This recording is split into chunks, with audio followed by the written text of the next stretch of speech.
Hi all, welcome back to my channel.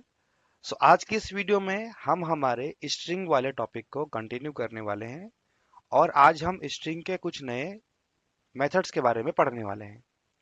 तो आज के पहले स्ट्रिंग का जो वीडियो मैंने बनाया था उसमें ऑलरेडी मैंने स्ट्रिंग के कुछ मेथड्स के बारे में ऑलरेडी बात करा था।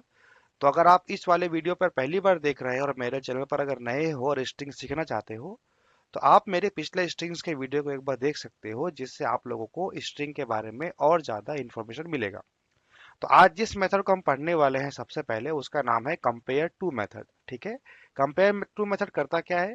कंपेयर टू मेथड हम लोगों को दो स्ट्रिंग को कंपेयर करके करने में हेल्प करता है और ये बताता है कि कौन सा स्ट्रिंग छोटा है, कौन सा स्ट्रिंग बड़ा है और कौन सा स्ट्रिंग इक्वल है। ठीक है, तो इसको मैं आपको एग्जांपल के जरिए बता समझाता हूँ। तो मान लो मेरे पास दो स्ट्रिंग है। ठीक है, मेरे पास एक स्ट्रिंग है string A equal to double quote में A P P L E, ठीक है, स्मॉल एप्पल। और मेरे पास एक और स्ट्रिंग है string B equal to double quote में capital A P P L E apple. ठीक है, मेरे पास दो स्ट्रिंग है, एक है स्मॉल ए एप्पल, एक है कैपिटल ए एप्पल। तो अगर मुझे इन दोनों स्ट्रिंग को कंपेयर करके ये बताना है कि कौन सा स्ट्रिंग छोटा है बड़ा है, तो अगर उसका तरीका है, मैं लिखता हूँ स्ट्रिंग का name one dot compare to C small T capital. ठीक है, कंपेयर टू स्ट्रिंग टू, यानी स्ट्रिंग वन, ये हमारा है स्ट्रिंग वन और ये है हमारा स्ट्रिंग टू। ठीक है, हम क्या करते हैं, हमारे स्ट्रिंग वन दो स्ट्रिंग को कंपेयर करके हम लोग को आंसर बताते हैं कि कौन सा स्ट्रिंग बड़ा है। ठीक है, बड़ा स्ट्रिंग या छोटा स्ट्रिंग का हमेशा आंसर जो आएगा वो हमारा आएगा पहले वाले स्ट्रिंग में, यानी यही स्ट्रिंग जो है वो बड़ा होगा या छोटा होगा या इक्वल होगा। और सेकेंड वाला जो स्ट्रिंग है वो सिर्फ और सिर्फ इस्तेमाल होता है कंपैरिजन के लिए। ठीक है, यानी ये सिर्फ कंपैरिजन के लिए इस्तेमाल होता है कि कंपेयर करके ये बता पाए कि कौन सा छोटा है कौन सा बड़ा है। बट छोटा या बड़ा या इक्वल हमेशा पहला वाला स्ट्रिंग ही होता है। ठीक है, यानी ये काम कैसे करता है, ये कैसे काम करता है, ये सबसे पहले पहले वाले स्ट्रिंग को लेता है। मान लो इस एग्जांपल में हमने एप्पल लिया है और दूसरा स्ट्रिंग हमारा है कैपिटल ए एप्पल। वो क्या करता है, अल्फाबेटिकली वाइज दोनों स्ट्रिंग को कंपेयर करता है, यानी पहले स्ट्रिंग का पहला अल्फाबेट दूसरा स्ट्रिंग का दूसरा अल्फाबेट से कंपेयर होता है। यानी यहाँ पर स्मॉल ए कैपिटल ए से कंपेयर होता है। कंपैरिजन किस फॉर्म में होता है, स्मॉल ए का जो एस की कोड है वो एस की कोड कैपिटल ए के एस की कोड से कंपेयर होता है। ठीक है, और स्मॉल ए का एस की code minus small capital A का एस की कोड से माइनस होता है। यानी स्मॉल ए का जो एस की कोड है वो है हमारा 97 और कैपिटल ए का जो एस की कोड है वो है हमारा 65। राइट, यानी स्मॉल ए का एस की कोड 97 माइनस 65, यानी कितना आंसर आया हमारा 32। अगर ये आंसर हमारा ग्रेटर देन जीरो आता है, ठीक है, अगर आंसर हमारा जो सब्सट्रैक्ट कर रहे हैं हम, अगर वो आंसर ग्रेटर देन जीरो आता है तो हम ये बोलते हैं कि जो हमारा स्ट्रिंग वन है, स्ट्रिंग वन जो है वो ग्रेटर है। ठीक है, स्ट्रिंग वन जो है वो ग्रेटर है। यानी अगर कंपेयर टू, यानी कंपेयर टू जब हम स्ट्रिंग को कंपेयर करेंगे तो हमारा तीन आंसर आ सकता है। या तो हमारा आंसर आएगा ग्रेटर देन जीरो, या तो हमारा आंसर आएगा इक्वल टू जीरो, या तो हमारा आंसर आएगा लेस देन जीरो। अगर ग्रेटर देन जीरो आता है इसका मतलब स्ट्रिंग जो है वो ग्रेटर है। ठीक है, स्ट्रिंग जो है वो ग्रेटर है। अगर इक्वल टू जीरो आता है यानी दोनों ही स्ट्रिंग जो है वो मेरे इक्वल है। और अगर लेस देन जीरो आता है तो हमारा आंसर आता है स्ट्रिंग इज लेस देन है। ठीक है, ग्रेटर देन नहीं है। तो हमेशा जो इक्वल टू या ग्रेटर या स्मॉल ये जो भी आंसर आएगा वो हमेशा हमारा आंसर आता है स्ट्रिंग वन पे, जिसको कंपेयर हम कर रहे हैं। यानी इसी स्ट्रिंग में हमारा आंसर आएगा कि ये छोटा है बड़ा है या इक्वल है। ठीक है, जैसे मान लो यहाँ एग्जांपल के लिए मैंने एक ऑनलाइन कंपाइलर खोला है और यहाँ पर मैं क्या करने वाला हूँ, यहाँ पर मैं अपना दो स्ट्रिंग लेने वाला हूँ। यहाँ पर मैं लेने वाला हूँ string A equal to, string A equal to यहाँ पे डबल कोट में देने वाला हूँ मैं एपीपी एली एप्पल। और यहाँ पर स्ट्रिंग बी बोल के एक स्ट्रिंग लेने वाला हूँ जिसे मैं रखने वाला हूँ डबल कोट में capital A P P L E apple. ठीक है, अब मैं लिखने वाला हूँ A dot compare T capital compare to B, यानी मैं एक वाले स्ट्रिंग को बी वाले स्ट्रिंग से कंपेयर करने वाला हूँ। ठीक है, यानी कंपैरिजन होगा तो आंसर किस में आएगा, आंसर हमेशा हमको ए में आएगा। अब मैं इसको सिर्फ प्रिंट करना चाहता हूँ। ठीक है, मैं इसको आपको सिर्फ इसका आंसर जो आएगा वो हमेशा इंटीजर में आएगा, क्योंकि कैपिटल ग्रेटर स्मॉल या लेस इक्वल टू का आंसर हमेशा इस इंटीजर में आएगा। यानी अगर ए से बी कंपेयर हुआ तो मैं यहाँ पर सिर्फ इसका आपको आंसर दिखाना चाहता हूँ कि इसका आंसर क्या आएगा, ठीक है। यानी ये इसको काम कैसे करेगा, ये यहाँ पर क्या करेगा, ये हमारे स्मॉल ए का एस की कोड को लेगा, स्मॉल ए का एस की कोड को वो रीड करके स्मॉल कैपिटल ए के एस की कोड को माइनस करेगा। यानी स्मॉल ए का जब वो अल्फाबेट वाइज कंपेयर करता है, ठीक है, सबसे पहले स्मॉल ए को कैपिटल ए से कंपेयर करेगा। वो जैसे स्मॉल ए को कैपिटल से कंपेयर करेगा, यानी वो कंपेयर किस फॉर्म में करेगा, वो स्मॉल ए का एस की कोड के साथ में कैपिटल ए का एस की कोड को माइनस करेगा। और अगर माइनस करने के बाद में आंसर अगर ग्रेटर देन जीरो आता है तो हम बोलेंगे इस ये स्ट्रिंग ए जो है बड़ा है, ठीक है। इसका पहले मैं आपको दिखाता हूँ कि इसका आंसर क्या आएगा।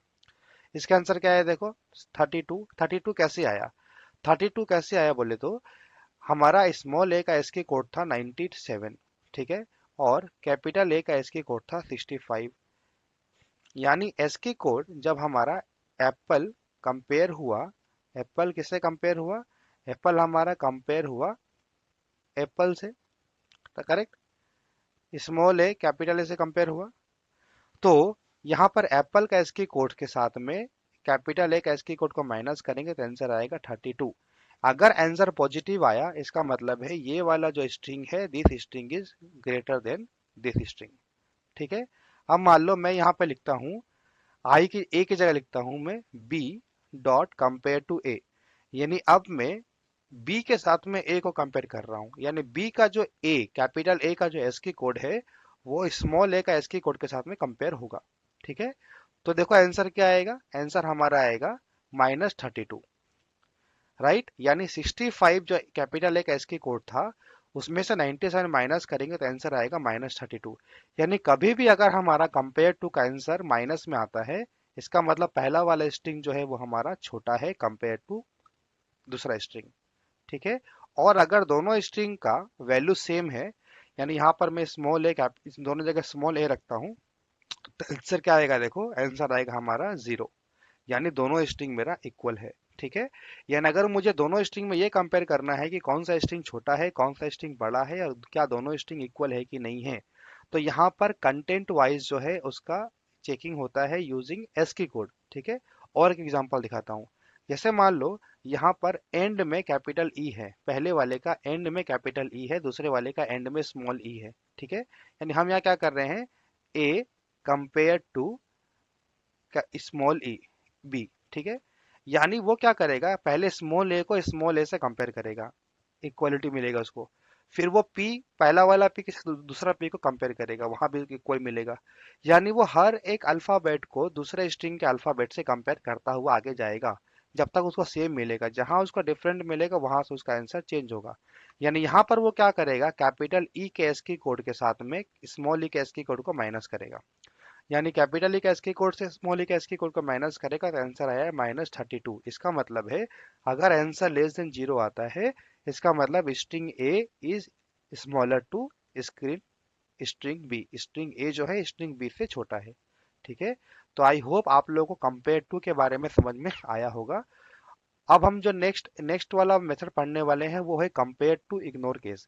यानी अगर आप दो स्ट्रिंग को अल्फाबेटिकली कंपेयर करना चाहते हैं और आप चाहते हैं कि उसका जो केस है यानी कि अपर केस और लोअर केस, अगर आप उस चीज को इग्नोर करके करना चाहते हैं तो आप यहाँ पे डालेंगे compare to I capital ignore C capital ignore case, ठीक है। अब आप देखो जब मैं कंपेयर टू लगा रहा था तो आंसर मेरा -32 आ रहा था, ठीक है।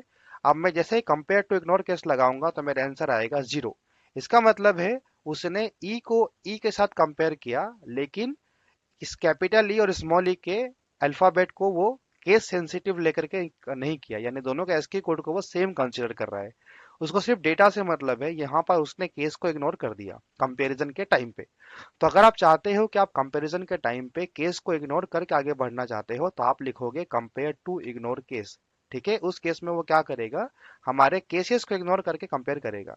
लेकिन अगर आप चाहते हो कि वो केस को कंसीडर करके इग्नोर करे तो आप लिखोगे कंपेयर टू, यहां तक आप लिखोगे, ठीक है। जो नेक्स्ट मेथड हम पढ़ने वाले हैं वो है हमारा ट्रिम मेथड।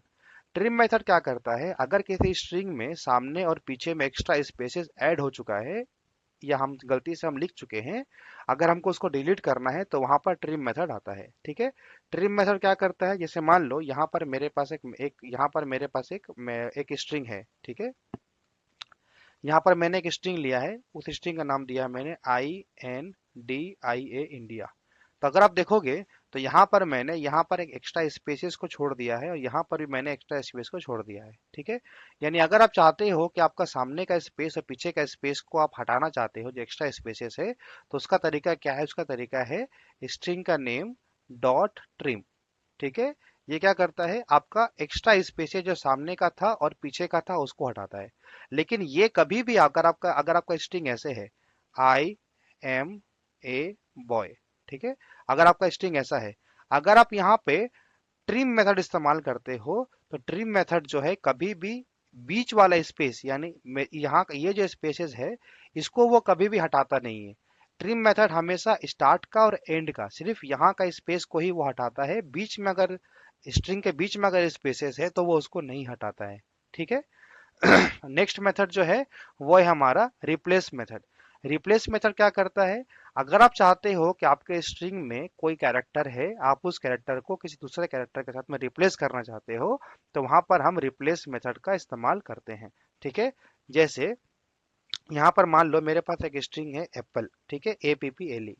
यहाँ पर मैं एक बार इस चीज को हटा देता हूँ, सिर्फ एक स्ट्रिंग लेता हूँ एप्पल का। ठीक है, मेरे पास सिर्फ एक ही स्ट्रिंग है एप्पल की। ठीक है, उसके बाद में अगर मैं चाहता हूं यहाँ पर कि मेरा सारा पी जो है वो मेरा बी से रिप्लेस करना चाहता हूँ, मान ले। ठीक है, मैं चाहता हूँ मेरा सारा एप्पल का जो पी है वो पी की जगह पे आर आ जाए। तो मैं क्या करूंगा, मैं लिखूंगा स्ट्रिंग का नेम डॉट रिप्लेस। इस रिप्लेस के अंदर में सबसे पहले मैं वो कैरेक्टर पास करूंगा जिसको मैं रिप्लेस करना चाहता हूँ, यानी मेरा ओल्ड कैरेक्टर। और यहाँ पर मैं वो कैरेक्टर दूंगा जिससे मैं रिप्लेस करना चाहता हूँ, यानी मान लो यहाँ पे मैं एक्स देना चाहता हूँ। ठीक है, मैं p को x के साथ में रिप्लेस करना चाहता हूँ। तो रिप्लेस मेथड काम कैसे करता है, सबसे पहले स्ट्रिंग का नेम डॉट रिप्लेस, फिर आप रिप्लेस के अंदर में पास करते हो करेंट कैरेक्टर, यानी जिसको आप रिप्लेस करना चाहते हो, और उसके बगल में लिखना पड़ेगा आपको जिससे आप रिप्लेस करना चाहते हो। ठीक है, यहाँ पर मैं वापस से ए में स्टोर कर रहा हूँ और मैं इस ए को प्रिंट कर दूंगा। ठीक है, system out dot print L N, यहाँ पर मैं ए को प्रिंट कर दूंगा। ठीक है, अब देखो आंसर क्या आएगा, हमारा आंसर आएगा AXXLE। यानी उसने क्या करा, उस पर्टिकुलर स्ट्रिंग में, पूरे स्ट्रिंग में p जहां जहां था उसको वो x के साथ में रिप्लेस कर दिया। यानी p जो है वो मेरा ओल्ड कैरेक्टर है और x जो है वो मेरा न्यू कैरेक्टर है। यानी रिप्लेस मेथड जो है किसी एक पर्टिकुलर स्ट्रिंग में ओल्ड कैरेक्टर को न्यू कैरेक्टर के साथ में रिप्लेस करने में हेल्प करता है। ठीक है, और लास्ट मेथड जो आज हम पढ़ने वाले हैं वो है हमारा कॉनकैट मेथड। कॉनकैट मेथड जो है हमारा दो स्ट्रिंग को ज्वाइन करने में हेल्प करता है। मान लो मेरे पास स्ट्रिंग ए है एप्पल, और मेरे पास एक और स्ट्रिंग है जिसका नाम है स्ट्रिंग बी, जिसका मैं नाम दे रहा हूँ फ्रूट। ठीक है, स्ट्रिंग का जो कंटेंट है वहां पे मैं लेने वाला हूँ फ्रूट। ठीक है, अगर मैं चाहता हूं मेरा स्ट्रिंग ए और स्ट्रिंग बी को मैं अगर जोड़ना चाहता हूं तो मैं लिखूंगा ए डॉट कॉन्केट ब्रैकेट में बी। यानी मैं ए के साथ में बी को कॉन्केट करना चाहता हूँ, कॉन्केट यानी ज्वाइन करना चाहता हूँ। ठीक है, तो उसका मेथड का नाम है स्ट्रिंग का नाम जिसमें आप जोड़ना चाहते हो डॉट कॉन्केट जिसको जोड़ना चाहते हो। तो ए डॉट कॉन्केट बी करने से आपका आंसर क्या आएगा, देखो आपका आउटपुट आएगा एप्पल फ्रूट। यानी उसने स्ट्रिंग ए को स्ट्रिंग बी के साथ में कॉन्केट कर दिया। तो कॉन्केट मेथड का इस्तेमाल होता है जब आप किसी स्ट्रिंग को दूसरे स्ट्रिंग में ज्वाइन करना चाहते हो।